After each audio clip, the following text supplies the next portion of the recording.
জানাব ডাক্তার শফিকুল ইসলাম সাহেবকে বক্তব্য প্রদান করে দেবেন।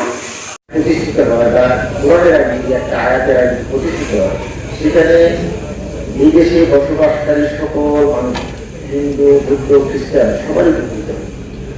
এটা ইসলামে এরকম নেই যে ধর্মের মধ্যে আমরা চলার চেষ্টা করি, মৃত্যু গ্রহণ করার চেষ্টা করি।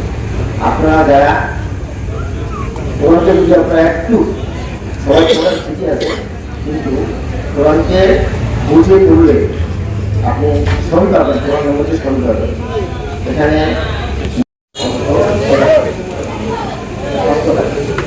স্বাস্থ্যখাতে এই মোবাইল থেকে যতটুকু আমরা চেষ্টা করছি যে মানুষের অধিকার মানুষকে ফিরে দেওয়ার জন্য যতটুকু আমাদের স্বাস্থ্যতা আমরা সেই চেষ্টা করে আমরা আগাচ্ছি। আমরা ন্যাশনাল ডক্টর আমার ইসলামকে অনুসরণ করে আমাদের এবং আমার ইসলাম যেভাবে মানুষের সেবা করে আমাদেরও সে অধিকার, আমার ইসলাম যেখানে লোকগঠন করে আমাদেরও সে অধিকার।